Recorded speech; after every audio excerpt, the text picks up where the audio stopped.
Hello, it's Jay here and welcome to another tutorial.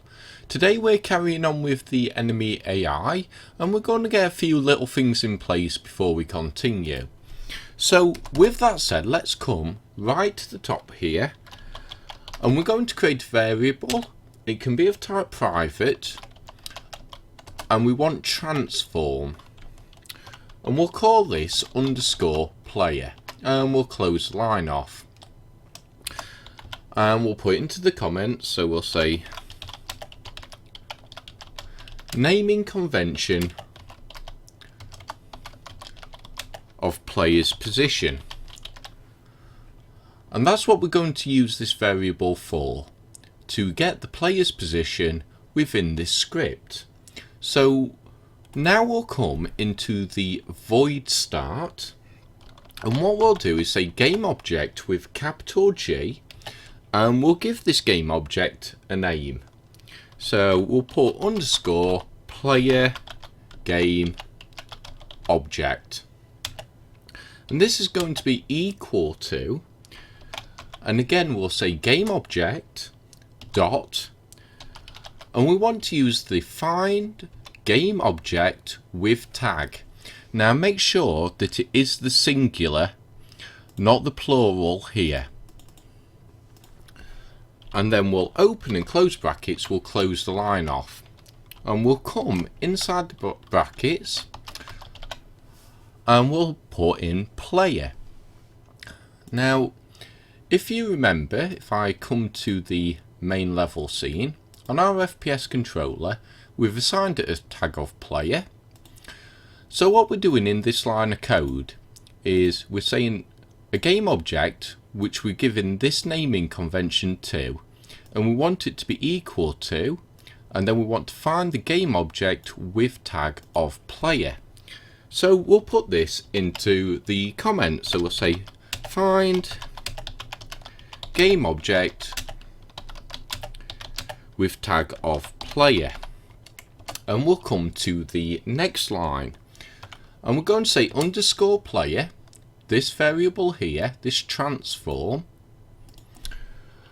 and we're going to say it's going to be equal to the game object we found with the tag, which is this naming convention here, and then we're going to say dot transform with the small t, and again we can just close the line off there, and into the comments we'll just say caches player's position,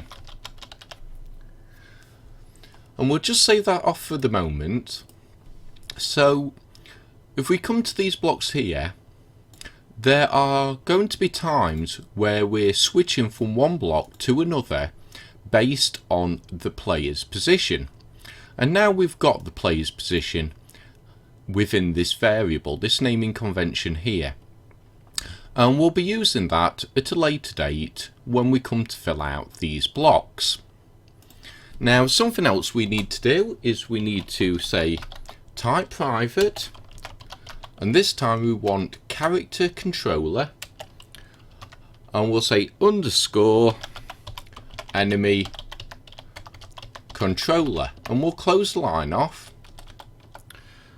and we'll put it into the comments. So we'll say naming convention of the enemy's character controller.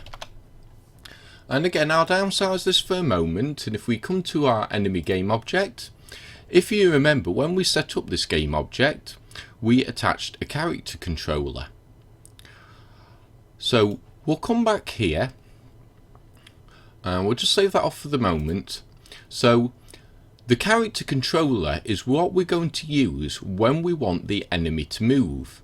We'll use this variable here. Now it's probably not clear at the moment, but please don't worry, it will become clear again when we come to fill out these blocks.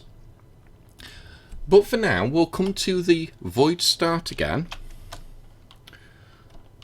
and we'll say _controller, the enemy controller, and it's going to be equal to and we want to get that component. So we'll use get component, we'll open and close brackets, we'll open and close again, and we'll close the line off.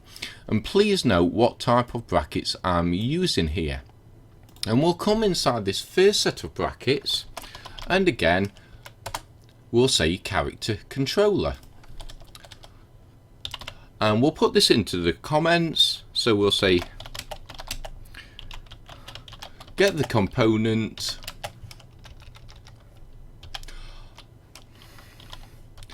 and we'll say character controller that we've attached to the enemy, and we'll downsize mono develop. So now that line of code is going to grab this component here, and again we'll just save that off there. Now we're not going to do any more coding in this lesson, but I do want to change a couple of naming conventions. So I'm going to show you a quick way of doing that. Because we're going to use more switch blocks as we complete this project, I want these naming conventions here and here to be more descriptive. So the easiest way to do is if we come to private inner state and we double click on state, we'll right click and come to refactor and rename. And I'm going to rename this to enemy AI state. And now if I hit OK, as you can see, it's gone through and changed it throughout the entire script. And we're also going to come to the finite state machine here, and we're going to call this enemy AI finite state machine, and we'll hit OK.